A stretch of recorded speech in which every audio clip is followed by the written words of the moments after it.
The following was made by Christine Straight and will be used for our class. These slides touch introductions and conclusions, but also more broadly on the narrative essay.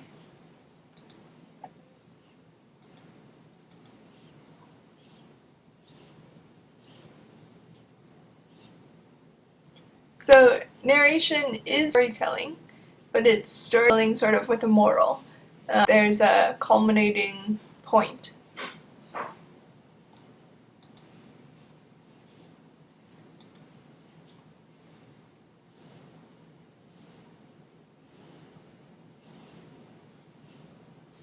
So, directly stated versus implied.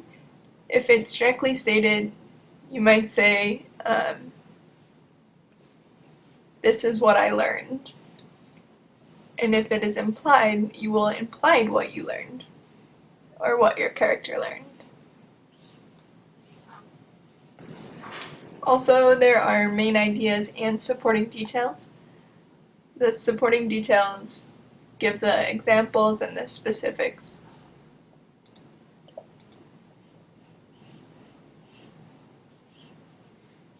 Dialogue is when characters speak.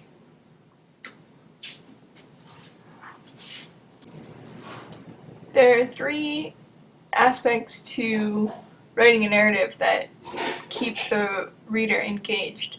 There should be conflict. If you think about your favorite movie, identify what the conflict of that movie is. For example, Finding Nemo, the conflict is whether or not the dad will find what he is looking for, which is his son. And that is engaging because we don't know if that's going to become resolved or not. So that leads us into tension. Suspense is created. We want the main character to be successful, usually. And so we're rooting for them, but we don't know if they will succeed. And climax is just before the conflict is resolved. So that's when your heart is pounding the most when you're watching a thriller or reading a thriller. And as the author of a narrative essay, you get to decide the sequence. Do you want things to be chronological? Do you want it to be flashback? Foreshadowing? Do you want it to start at the end and work its way to the beginning, like the film Benjamin Button? This next slide is an important difference between narration and other kinds of writing, because dialogue sounds like people talking.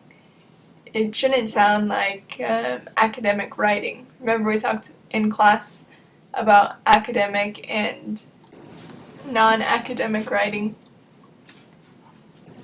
So the narrative essay should sound like people conversing. You also have a choice between first person and third person. First person uses words like I, and references to the author. Third person is more distant and does not use words like I. What movie can you think of that has a narrator?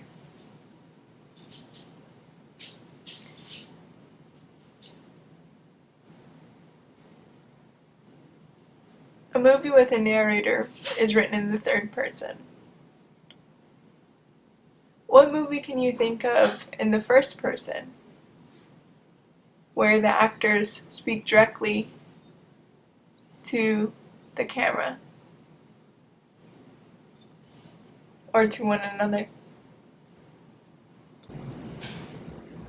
When you plan your narrative essay, you should first select a topic or an experience that you want to focus on and decide if you want to speak using words like I or not, if you want to be a narrator. The details is the part of the planning that is most time consuming, because you have to replay the experience or relive the experience or make up the experience.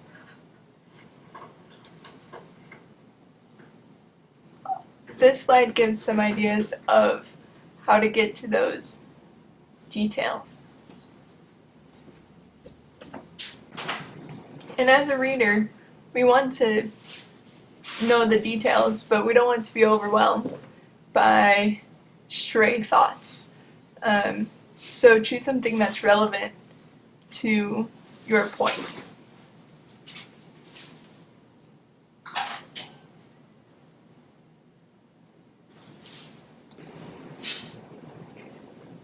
A few more things to consider is having a specific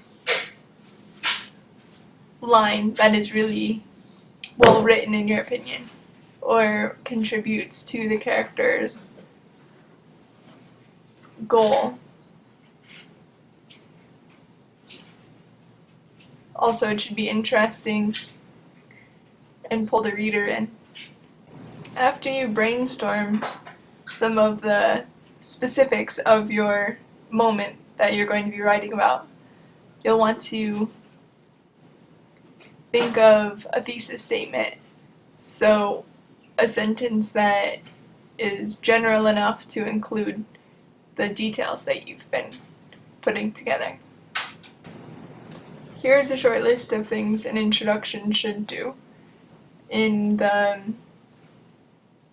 D2L links today, there is a handout on introductions that's more in-depth than this list is. There's also a list of conclusions on that D2L page, which I would highly encourage you to look at.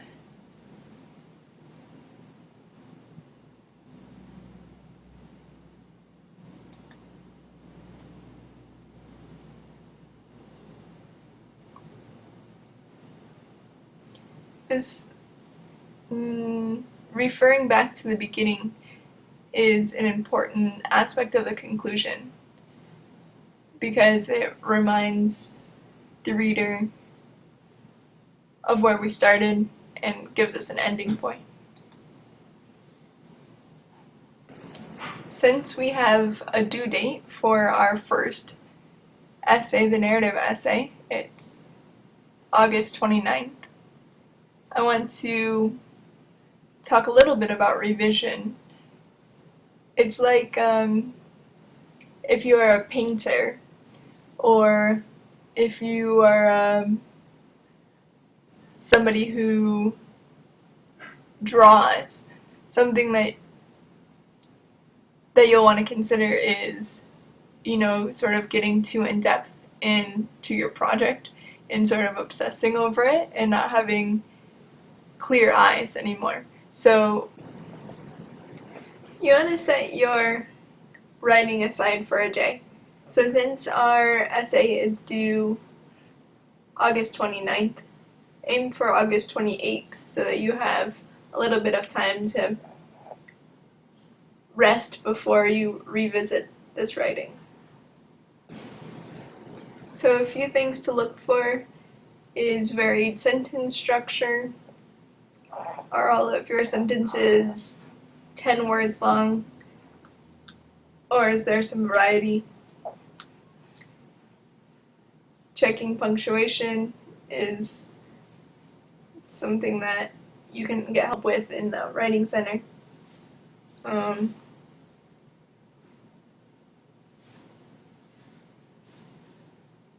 Active versus passive verbs.